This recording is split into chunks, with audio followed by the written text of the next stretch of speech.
अस्सलाम वालेकुम फ्रेंड्स, कैसे हैं आप सब। अल्लाह ताला से दुआ है कि आप सब खैरियत से हों। चैनल पर जो लोग नए हैं तो प्लीज़ सब्सक्राइब ज़रूर कर लीजिएगा और मेरे सब्सक्राइबर्स का हमेशा की तरह बहुत बहुत शुक्रिया। आज जुम्मे के मुबारक दिन की सबको बहुत बहुत मुबारकबाद। उसके अलावा बहुत सी अच्छी और प्यारी दुआओं के साथ आगाज़ करते हैं अपने आज के रिएक्शन का।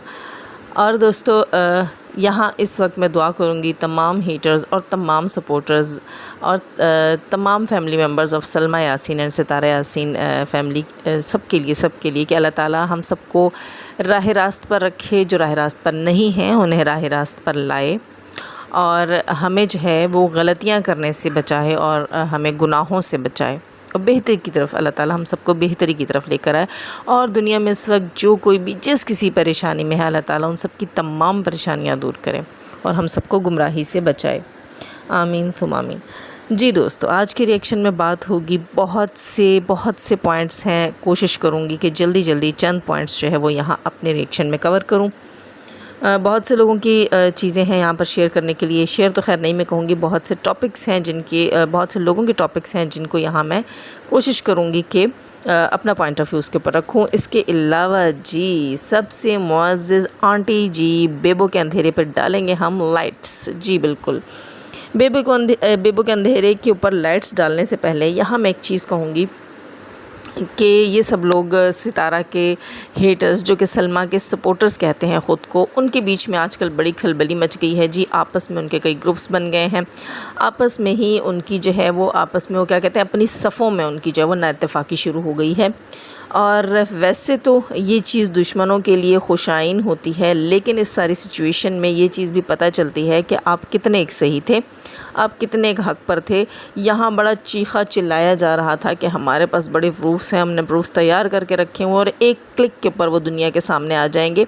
तो ये सब ढोंग तमाशा जो है वो सलमा की सो कॉल्ड पार्टी ने जी, जिनमें कि उनकी लॉयर भी शामिल हैं, उन्होंने सब क्रिएट करके रखा हुआ था। इसकी कोई रियलिटी नहीं थी, जो कि हम सपोर्टर्स पहले दिन से कह रहे थे। सलमा यासीन ने आहिस्ता आहिस्ता अपने सपोर्टर्स को सलमा यासीन ने वन बाय वन दांत दिखाना शुरू कर दिए हैं। जी दोस्तों, सबसे पहले उन्होंने आज़म सागर भाई को साइड पे किया, किनारे पे किया, उन्हें ब्लॉक किया। ठीक है, वो भले से कहते हैं मैं सच के साथ था, मैं रहूँगा। और ये भी कहा जा रहा है कि सलमा यासीन ने कहा है कि मुझे आज़म भाई ने उस वक्त सपोर्ट किया जब कोई नहीं कर रहा था। खैर हमारे गोश गुज़ार ऐसी कोई चीज़ नहीं हुई, हमें सुनने को कहीं भी सलमा के मुँह से ऐसी चीज़ नहीं मिली। हाँ, ख़ुद से वो ये ज़रूर कह रहे हैं। खैर दोस्तों, एक दूसरी चीज़ मैं यहाँ कहूँगी कि ये कहा जा रहा है कि सलमा ने आज़म सागर को ब्लॉक क्यों किया, क्योंकि सलमा को जो है वो फैमिली का प्रेशर था। कुछ ऐसी चीज़ें थीं सलमा ने जो आज़म सागर के साथ शेयर की थी और आज़म सागर ने जो है वो चीज़ें बग़ैर परमिशन के पब्लिक कर दी। कुछ प्रूफ्स थे उनकी फ़ैमिली के। तो एक चीज़ यहाँ सलमा ने गलत की। सलमा यासीन ने क्या सोचकर ये चीज़ें जो हैं वो अपनी फ़ैमिली की चीज़ें बाहर लोगों को प्रोवाइड की। सबसे पहली गलती यहाँ पर सलमा ने की।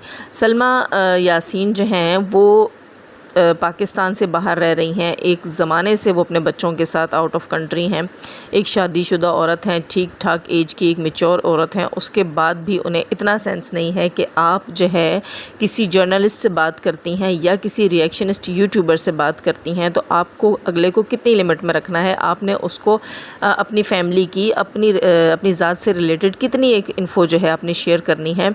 आपने क्या सोचकर जो है अपने ख़ानदान के बच्चे की कहानियाँ रखी। आपको सितारा यासीन से इशू था, आपको अपने हस्बैंड और सितारा यासीन के लिए कोई चीज़ें आप सोच रही थी कि आप करेंगी, तो वो चीज़ मुझे लगता है कि सब फेक थी, झूठ था। क्योंकि आपने उस सारे रौले में अपनी पूरी की पूरी फैमिली को लेकर आई हैं। आपने किसी एक बच्चे को भी माफ़ नहीं किया। आपको जो मिला कच्चा चट्ठा आपने लाकर यहाँ जो है यूट्यूबर्स में बांटा और उसके बाद आपको ये शिकायत है कि इन लोगों ने उस चीज़ को पब्लिक किया।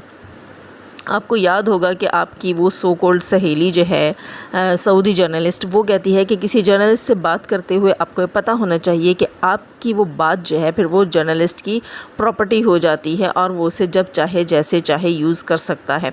और जिन साहब आज़म भाई की आप बात कर रही हैं तो ये आज़म भाई भी ख़ुद को किसी जर्नलिस्ट से कम नहीं समझते, बल्कि उन्होंने अपनी कई जो है वो वीडियोस में ये चीज़ कही है, अपने कई रिएक्शंस में कही है कि मैं एक सोशल मीडिया पर्सन हूँ, मैं एक जर्नलिस्ट हूँ, मैं एक प्रोफेसर हूँ, मैं बहुत कुछ हूँ। तो आपको समझ जाना चाहिए कि यहाँ जहाँ मैं होती है ना, फिर वहाँ बहुत सी कमियाँ और ख़ामियाँ भी होती हैं।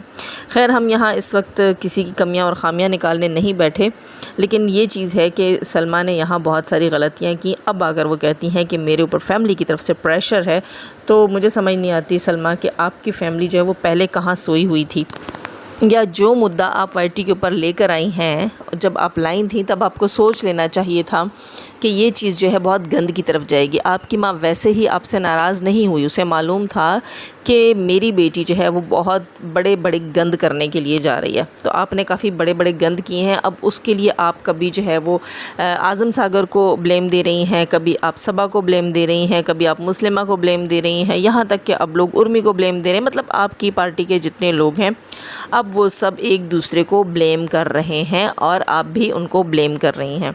अच्छा, झूठ आप के अंदर जो है वो मुझे देखने को मिला और मुझे यकीन हो गया, यानी कि जो बातें मैं सोच रही थी आपके बारे में वो बिल्कुल ठीक थी, क्योंकि आपने किसी लाइव में कमेंट किया कि मैं पाकिस्तान में हूँ और नेक्स्ट डे आप अगली लाइव में कहती हैं कि मैं अपने सैलून में हूँ। तो यानी कि आप एक नंबर की झूठी औरत भी हैं। अच्छा दोस्तों, एक और चीज़ मैं यहाँ कहूँगी, ये सब कहते हैं कि सबा के पास प्रूफ्स थे, सबा प्रूफ्स ले उड़ी और सलमा अब कैसे अपना केस आगे लेकर चल सकती है। कुछ भी, पहली बात तो ये कोई केस हुआ नहीं, और दूसरी चीज़, जिन चीज़ों को ये प्रूफ्स कह रही थी, जो चीज़ें सबा ने इकट्ठी करके रखी थी, उन्हें मैं प्रूफ्स नहीं मानती। हाँ, वो चुगलियाँ ज़रूर हो सकती हैं। जी दोस्तों, फैमिली मेम्बर्स की एक दूसरे के लिए चुगलियाँ, वो कहते हैं ना कनसुनियाँ, इस किस्म की चीज़ें थी। और जहाँ बात है कि सबा जो है वो हेटर्स की लाइव में मैंने सुना कि सबा जो है वो करती थी, मांग रही थी लोगों से, प्रूफ्स मांग रही थी कि मुझे उस रिंग की स्टोरी, जो सितारा ने रिंग पहनी हुई है, वो रिंग कहाँ से आई, किसने दी, कोई मुझे बताएगा तो मैं $1000 उसको इनाम दूंगी। तो सबा साहिबा ने तमाम जो चुगलियाँ हैं वो ऐसे ही इकट्ठी की हैं। किसी को अमेरिका का लारा लगाया है, किसी को डॉलर्स का लारा लगाया है, और सबा ने बहुत सारी चुगलियाँ इकट्ठी की और सलमा को बेवकूफ़ बनाया कि मैं तुम्हारे लिए बहुत कुछ कर लूँगी। लेकिन सबा हो गई नाकाम। सबा डेयर, आपकी सोच वहाँ तब पहुँची है जब हम इस चीज़ को क्लोज़ कर चुके। जो चीज़ें हमने शुरू में बताई थी हम सपोर्टर्स ने, आप हेटर्स की सोच आज 2 महीने बाद जाकर वहाँ पहुँची है, और अब जाकर आपकी आंखें खुल रही हैं कि जनाब सबा के पास कुछ नहीं है और इस केस में कुछ नहीं हो सकता, और असगर को भी सज़ा मिलेगी तो ही आप कामयाब होंगे, वरना आपका केस फेल है, नाकाम है। ये चीज़ें हम पहले दिन से आपको बता रहे हैं, लेकिन आपकी दिमाग की बत्ती जो है वो ज़रा लेट चलती है। अब आ जाते हैं बेबो आंटी की तरफ। जी, मुझे नहीं पता कि मैंने थोड़ी सी बातें शेयर की हैं, टाइम इतना ज़्यादा हो गया। अच्छा, बेबो कहती हैं, बेबो आंटी का सबसे पहले तो मैं कहूँगी, आंटी जी बेबो आंटी, आपने कहा कि आपने की 5 लाख की शॉपिंग। खैर, अगर हम करें 5 लाख की शॉपिंग तो वो शॉपिंग जो होती है वो देखने लायक होती है। बस अपने अपने सेंस की बात है आंटी। अब आपका सेंस जो है आपकी बॉडी से छोटा है, तो फिर आपकी शॉपिंग ऐसी ही होगी। खैर, उसके अलावा एक और चीज़ मैं कहूँगी, आंटी जी, वो आपकी 50-60 हज़ार रुपये वाली शॉपिंग, मेरे ख्याल ये भी मैं ज़्यादा बता रही हूँ, जिसमें कि आपने एक गार्डन टेबल सेट लिया है और आप बता रही हैं कि वो डाइनिंग टेबल सेट है। तो आंटी जी, वो आप गलत बता रही हैं, आपको नहीं पता वो गार्डन टेबल सेट होता है, वो डाइनिंग टेबल सेट नहीं है। तो मैंने सोचा कि आंटी जी को यहाँ थोड़ी सी इन्फो दे दूँ। अच्छा, उसके अलावा जी, बेबो आंटी कहती हैं कि सितारा यासीन जो है उसका जो घर है कराची में, जो उसका घर है, वो उनको, सितारा यासीन को उनके आशिक ने गिफ्ट किया है। और बेबो आंटी कहती हैं कि इसके प्रूफ्स हैं मेरे पास, और वो घर जो है वो इनके आशिक और सितारा का आधा आधा है, और वो दोनों की मलकियत में 50% के पार्टनर हैं वो। तो एक चीज़ आप हेटर्स जो हैं वो पहले आपस में डिसाइड कर लिया करें, फिर आकर यहाँ कोई शोशा छोड़ा करें। जी बिल्कुल, शोशे छोड़ते हैं आप लोग, क्योंकि कुछ दिन पहले आपके हेटर्स में से ही एक आंटी जी ने कहा था, वो भी एक पतलून वाली आंटी हैं, स्विमिंग पूल पतलून वाली आंटी आपको याद आ गया? जी आंटी, मैं आपकी बात कर रही हूँ। तो इन्होंने कहा कि जो है वो सितारा का घर खाली करने के लिए कह दिया है। उनके जो वो हैं लैंडलॉर्ड हैं, उन्होंने कहा कि सितारा को ये घर खाली करना पड़ेगा। और एक और चीज़ कि सितारा यासीन जो है उसने अपने घर का जो रेंट पे किया है वो इतना है, और अब वो घर खाली करने का कह दिया गया है। और अब बेबो आंटी जी आकर कहती हैं कि वो घर जो है वो सितारा के आशिक ने गिफ्ट किया है। पहले आप लोग आपस में चीज़ें तय कर लिया करें कि आपने शोशा जो छोड़ना है वो क्या छोड़ना है, और उसको किसी एक ही तरीके से छोड़ें, ठीक है। और दूसरी चीज़ आंटी कहती हैं कि सितारा जैसी औरतें जो हैं वो कुछ भी कर सकती हैं, वो ऐसा ही कर सकती हैं, उनसे ऐसी ही चीज़ों की तवक्को है। तो आंटी जी, आपके बेटे की वीडियोस देखने के बाद और आपका सारा कैरेक्टर असैसिनेशन इन चंद दिनों में करने के बाद हमें पता चल गया है कि आप जैसी औरत भी किसी हद तक भी गिर सकती है और कुछ भी कर सकती है। वैसे एक चीज़ आपको बुरी लगी आपके बेटे के पक्के रंग के बारे में। मरियम ने तो बड़े आराम से और तरीके से बात की थी। मुझे नहीं पता आपके बेटे को काला कलूटा किसने कहा, जो कि एक रियलिटी है। पता नहीं, आप उस दिन मिर्चों के टोकरे के ऊपर बैठकर आपने अपना रिएक्शन दिया है। टोकरे से उतरती तो शायद आपके दिमाग को थोड़ी हवा लगती और आप तरीके से रिएक्शन देती। आपको बहुत मिर्चें लगी हुई थी आंटी, आपने तो तालियां पीट पीट के रिएक्शन दे दिया। आप कह रही थी कि सपोर्टर्स आओ मैं तुम्हारा मुंह काला कर दूं, सपोर्टर्स अपना मुंह काला कर लो, सपोर्टर्स मुंह कैसे काला करते हैं तुम्हें नहीं पता तो मैं तुम्हें सिखाऊं। तो आंटी जी, आपने बिल्कुल ठीक कहा कि आप ही को किसी न किसी को सिखाना पड़ेगा कि मुंह कैसे काला करते हैं। यानी कि अगर किसी ने भी ज़िंदगी में कभी मुंह काला करवाना हो तो आंटी से क्लासेस लें, क्योंकि आंटी का मुंह जो है वो ज़िंदगी में कई बार काला हुआ है, ठीक है। आंटी ने खुद माना कि आंटी बहुत सारे फ़िल्टर्स लगा कर आती हैं, क्योंकि आंटी का मुंह जो है वो दुनिया ने इतना काला किया कि अब वो सच में काला हो गया है, ठीक है ना आंटी। आपने ऐसे ही कहा था ना कि आपका मुँह काला है, तो मैं ये बताती हूँ कि आंटी का मुँह काला है जी इस वजह से कि आंटी का मुँह कई बार काला किया गया, और आंटी का मुंह इतनी बार काला किया गया कि अब वो काला हो गया है। आंटी, मुंह काला करने के बाद हमारे यहाँ एक रिवायत है पाकिस्तान में, शायद आप वो बताना भूल गई लोगों को, कि फिर गधे पे बिठा के तो पूरे शहर का चक्कर, पूरे पाकिस्तान का चक्कर, मेरा ख्याल है पूरी दुनिया का चक्कर आपको लगवाया जाए तो भी कम है, क्योंकि आप जिस किस्म की लैंग्वेज यूज़ करती हैं ना, तो आप जैसी औरतें इसी हद तक गिर सकती हैं, बल्कि इससे ज़्यादा भी गिर सकती हैं। आंटी, ख़याल कीजिएगा आप अपनी हरकतों में किसी खाई में ना गिर जाएं, क्योंकि आपको निकालने के लिए फिर क्रेन मंगवानी पड़ेगी। खैर, एक और चीज़ मैं कहूँगी, आप कहती हैं कि इस्लाम का नाम ख़राब हुआ, तो इस्लाम का नाम आपने और आपके बेटे ने रज के ख़राब किया, ठीक है। एक और चीज़ मज़े की, ये आंटी पता क्या कह रही थी, कहती हैं ये तो मैं इन्वेस्टिगेशन करवाऊँगी कि मेरे बेटे की वो वीडियोज़ जो हैं वो किसने लीक की और क्या हुआ, और वो टिकटॉक बनाते थे। अच्छा, टिकटॉक ऐसे बनाते हैं इनके यहाँ फ्रेंड्स, नशा करके, नशे की हालत में धुत होकर टिकटॉक्स बनाई जाती हैं। हमने तो खैर अपनी लाइफ में कभी ऐसे टिकटॉक्स नहीं देखी जो सीक्रेट कमरे में, अंधेरे में, धुएं में, नशे के आलम में बनाई जाती हैं। रंग बिरंगे लड़के और लड़कियां इकट्ठे बैठकर मुंह काला करते हैं और माएँ कहती हैं कि टिकटॉक बनाई जा रही है। अच्छा, ये कहती हैं कि जी मैं इन्वेस्टिगेशन करवाऊँगी वो वीडियो किसने लीक की, और उसमें चुम्मियाँ पप्पियाँ, ये वर्ड्स आंटी के हैं, मैं इस किस्म की वर्डिंग यूज़ करना पसंद नहीं करती, लेकिन यहाँ मैं आंटी की बात के ऊपर जो अपने पॉइंट ऑफ व्यू रख रही हूँ। तो आंटी कहती हैं कि चुम्मियाँ पप्पियाँ कैसे ऐड की गई। तो आंटी जी, आपके बेटे के लिए जो वीडियोस बाहर आई उसमें आप कहती हैं कि वो चुम्मियाँ पप्पियाँ, वो नशे, वो धुएं, वो सब कुछ एडिटेड था, ठीक है। और सितारा के लिए आप कहती हैं कि नहीं, जो चीज़ बाहर आई वो सब रियल थी, सच था, भले से कोई वीडियोज़ आ जाएँ, भले से कोई तस्वीरें हों, वो सब सच है। क्यों ऐसा क्राइटेरिया, क्यों? इसका कोई जवाब नहीं आपके पास। आप तो कह रही हैं कि आपके बेटे के साथ जो तस्वीरें हैं, वो चुम्मियाँ पप्पियाँ, वो सब एडिटेड हैं, और सितारा के लिए भी मनगढ़ंत चीज़ें हैं। लोगों ने अपनी आँखों से कोई ऐसी गंदगी, कोई गलाज़त देखी नहीं, लेकिन जो अगर है भी कहीं, जो आप कहती हैं बकौल आपके कि वो है, तो वो सारी रियल है। और खुदा को मानो, अल्लाह का खौफ करो। दूसरी चीज़, अगर आपका बेटा अकलौता है, इसका मतलब ये नहीं है कि उसके ऊपर सारे गुनाह जायज़ हैं। और तीसरी चीज़, अपने काले कलोटे बेटे को संभाल कर रखिए, ठीक है, वरना उसे कौवा अपनी ज़ात का समझकर ले उड़ेंगे। आप इस चीज़ की बड़ाई मत करें कि कोई रिएक्शन दे रहा है तो उसको आपका बेटा ही चाहिए होगा, ठीक है ना।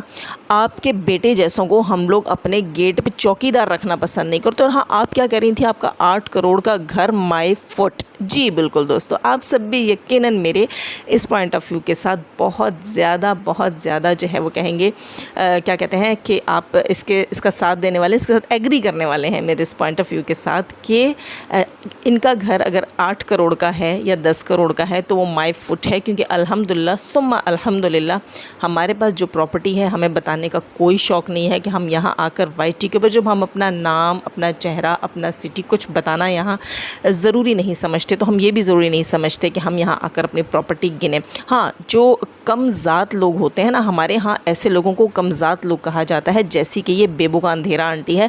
ऐसे कम ज़ात और कम ज़र्फ़ लोग जो हैं वो कहते हैं ना, हमारे यहाँ कहते हैं हथेली पे डालकर गली में चाटने वाले लोग। जी बिल्कुल, घर से कुछ अच्छा मिल जाए ना, कहीं से भी कुछ अच्छा मिल जाए तो ये लोग हथेली पे डालते हैं और गली में निकल कर उसको थोड़ा थोड़ा करके चाटते हैं कि आओ लोगों देखो, आज मेरी हथेली पर ये है और मुझे चाटने को ये मिला। तो आंटी जी आपका वो जो 8 करोड़ का घर है, जैसे कि आपका 40-50 हज़ार का सामान जो था, जिसे आप 5 लाख का बता रही थी, ऐसे ही आपका 60-70 हज़ार का 50% पार्टनरशिप पे जो घर है ना, उसको आप 8 करोड़ का बता रही हैं। इसी से पता चल जाता है, जहां आप एक 4-5 घंटे की लाइव का कहती हैं कि वहाँ $300 जो है वो पैसे बना लेते हैं पाकिस्तानी। तो इतनी बड़ी बड़ी जो छोड़ियाँ हैं ना, आपकी इन छोड़ियों से अंदाज़ा हो गया कि आप जो है वो अपने तकरीबन 1.5 करोड़ भी नहीं होगा, क्योंकि मैंने तो पूरा घर देखा ही नहीं है और ना उसका एरिया। और हाँ दोस्तों, खुद ये कहती हैं 3-4 साल से वो घर बिक नहीं रहा, तो सोच लीजिए कि वो कितना करोड़ों का होगा, जिसकी 2 टके की वैल्यू नहीं है, जो इतने सालों से बिका नहीं। आंटी जी वो जो करोड़ों की प्रॉपर्टी होती है ना, वो वैल्यूएबल जगह पे होती है ना, तो वो दिनों में बिकती है, घंटों में बिक जाती है। ठीक है, तो आप ये लंबी लंबी छोड़ियाँ जो है ना, ये अपने रिश्तेदारों के सामने मारा करें। आपकी प्रॉपर्टी, आपका बेटा, आपका ये बहुत बड़ा सा जिस्म किसी के लिए कोई वैल्यू नहीं रखता, ये बात आप याद रखें। और दूसरी चीज़, आप कह रही हैं कि मैं जी अल्लाह की राह में आप लोग देते नहीं हैं तो आप दिखाते नहीं हैं। मैंने कहा ना, आप तल्ली पे डाल के गली में चाटने वाली औरत हैं, और ये दिखावे करने से जो नेकी होती है उसका मकसद ही फौत हो जाता है। काश कि आपके माँ बाप ने आपकी थोड़ी सी इस्लामी तरबियत भी कर ली होती।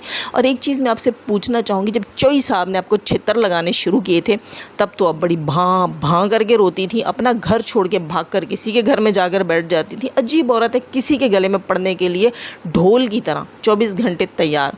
और हर कोई दोस्तों ढोल से तो भागता है, क्योंकि ढोल जब गले पड़ जाता है तो वो बजाना पड़ता है। तो आंटी आजकल सपोर्टर्स के गले पड़ी हुई हैं, तो इसलिए हमने भी थोड़ी सी चपत लगा दी, थोड़ी सी बजा दी आंटी की। ठीक है आंटी, तो पहले आप बोलना सीखें। आपने जो शॉपिंग की है मेरी नज़र में बिल्कुल फेल। आपने जो छुड़ियाँ मारी हैं वो सब ऑन माई फुट, बल्कि अंडर माई फुट। ठीक है, अच्छा दोस्तों, बातें बहुत सारी हैं, लेकिन टाइम इतना कम है।